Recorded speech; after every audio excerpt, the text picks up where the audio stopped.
17. They've held their last two opponents under 100, and when they do that on the season, they're 4-2. The young star like Scotty Barnes and RJ, and when you see here rebuilding, and with that comes a lot of hard times and limited minutes and 10 days and all of these things that comes with it, and it's easy to go backwards in situations like this because of bad habits. Yep.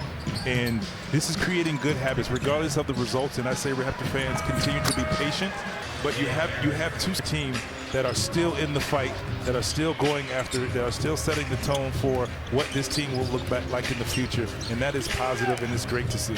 You make awesome points with that, Vince, and when you're a part of it, it means even more, right? It's even sweeter when you get to the ultimate goal, the pot of gold. So he has that ability, and then when you add that 3 to the mix, deadly. Yeah, I love that. Raptors come away with it, and the lead grows again.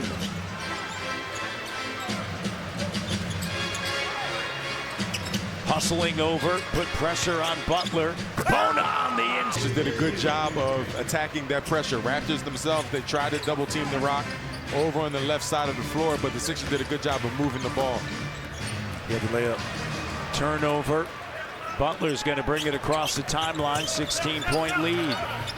Butler now over to Walker with a 3, and they still are struggling from beyond the arc in battle. Of your hand, you want to have your hand in front, so when you go up, you have the advantage.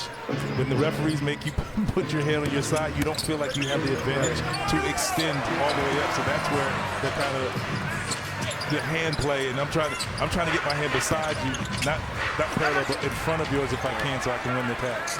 So when you jump, you hit my hand, you can't extend. I learned that from the bigs. I did a few jump balls in my day. Counsel, the layup doesn't go. Robinson now ahead to RJ. RJ driving, lays it up and in.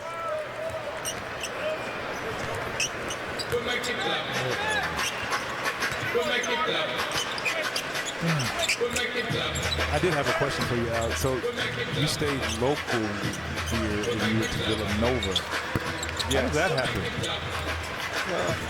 Was NIL around there? I didn't have many other schools recruiting me like that. Was NIL around? No. RJ Barrett. Nova wouldn't do that. The denial on the inside. He would not in the do corner. That. Scotty finds RJ. RJ Bona with the denial. Robin. Come your second or third center on this team. They can trust putting you in there because of your energy and effort. They know they don't have to worry about asking you to do that. And we talked about it before. He's the guy that's going to bring that energy in practice. So those days where you're coming in the gym and you don't really feel like working and you're down a bit, you're going to have to come to work because you see a good penetration. Lonnie Walker with the layup. Bona tonight, he's got 14 points, 9 rebounds. 5 of 7 shooting in those block shots as well. Battle looking for Robinson. Robinson trying to create some room going over top. The big fella's challenging it all. Yeah, and pass it to somebody else. I'll let you do the high flying and hanging up there. Robinson with 13, part of a group. He's getting the start tonight, but coming off of the bench in the month of March, the most total rebounds by a bench in the NBA. Toronto, what they've been doing on a night in and night out basis, getting rebounds, impressive. And RJ, last game that he scored was in December. That was against Chicago, middle of December. Here's Walker with it, backing in. 31 points for Barrett. He's got a 31-5 game. Here's an attempted throwdown by Wheeler. Abaji now to RJ. And he was looking for the trailer, but tried to be too cute. Get your money. Turnover. Butler the 3. Vince Carter, the one and only Hall of Famer. Good.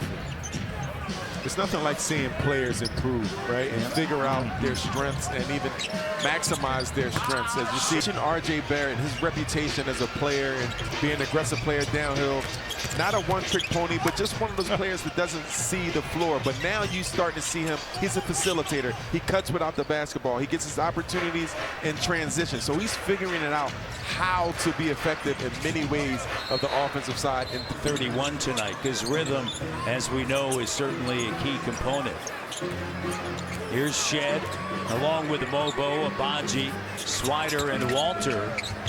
And Swider along with Mobo, and a nice move that time. And I'm going to add coaching to that, putting him in those positions, continuing to help him develop the full potential of his game and of his opportunity. Yes, he's played, he's been in this league, and I think guys who going out of the league, played elsewhere, get the opportunity again, and you can just tell that how they approach it the second time around. 11 points, 7 assists for Shed. By the way, Walker, 20 points, 3 rebounds, 7 assists. No Quentin Grimes tonight as well for Philadelphia. Airball receipt. Grimes have been playing some really good basketball in these streets of Philadelphia. They're like, kid, what are you doing? You're helping us win too many games. He's scoring, so now the fans are in a pickle. They're like, we want to see you perform, but right now you're defeating the cause for this team. But here's the thing, a player like Walker, certainly Grimes, for next year being rotational players, or for Grimes in his situation, quite possibly a starter on this team season. The Raptor great, and there's a 3-ball from the corner. But for the Raptors, we've talked about it, just next year, it's going to be a running start when you think about who they'll have out there. And I like it because if you look at the contrast of these two organizations and these two teams right now, the Raptors, yes, they're rebuilding, but the guys are getting a chance to play with one another. They're getting defensive schemes. They're, as you see, still going to be fresh to those. You want to see if Maxi's going to relate with and connect with George and B and those other pieces. These guys still haven't been on the floor enough, so next year it's going to be starting over again. So nothing's guaranteed. Well, that's a great point. I mean, you think about what the Pelicans went into the season thinking. Now Brandon Ingram, a member of the Toronto Raptors, he's 27 years of age. Jakob Poeltl, 29, and forward basis, and that's certainly something that the Raptors have. Mobo, the staff, they're drawing some nice baseline out of bound plays. I'll tell you that much. Here's Swider with it, and the Raptors up 120 to 101 as Mobo in the high post looking for. Let's look at him. Here's Battle over to Mobo. Luckily not throwing batteries on the court. Come on now. Here's Battle. Also spring break time, March break time. 4-7 from 3 is Battle. He's got 16 points, 7 rebounds. Earlier on, coming into this game, shooting from 3, but he's been doing the other things, which has allowed his shot and have his shot start falling. And this is good for young guys, getting the opportunity to play big minutes. I mean, yes, I don't like when I hear people say they're not playing for anything. They're playing for a lot because you're playing for minutes and rotational position, and for Battle continue to get that contract to whatever direction the Raptors are going in, you want to be a part of that. So your play right now is important. And I love to get back to the pure out fulfilling a dream, a lifelong dream. You get an opportunity to play on the biggest stage, regardless how your minutes. Exactly. So you're playing for legacy, you're playing for a dream, you're playing for an opportunity, because not many people are offered this job. Yeah. Say it again. Here's Council now, right to the early in that first quarter. They led 21-12 at the 5:59 mark of the opening quarter. It has been all Toronto since that time. They're able to cut it to single digits, and then the Raptors just in the paint with the ability to finish. He's really good there, Matt, because he can finish, and he also is a great decision maker, and he has the feel for the kick out. The Raptors at the start of the day, 6 games back of Miami for that 10th spot, and a foul lost. Home for just a couple, only 3 home games remaining for the Toronto Raptors.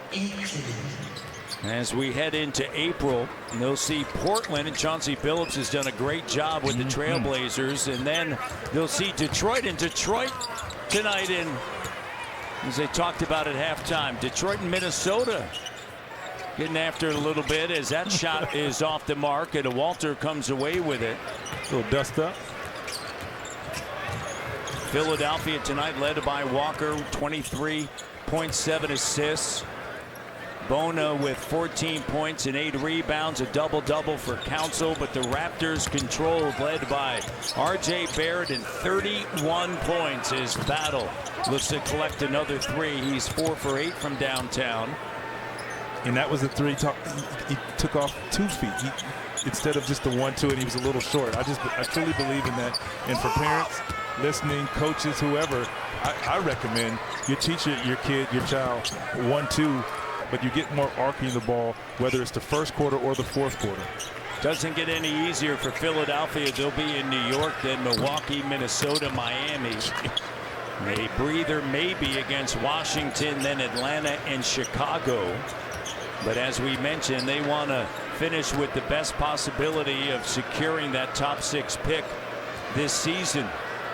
And the Raptors are going to hold it out, and Philadelphia is going to lose their 8th consecutive game. The Raptors are going to improve to 21-21 since the opponent this season that they've swept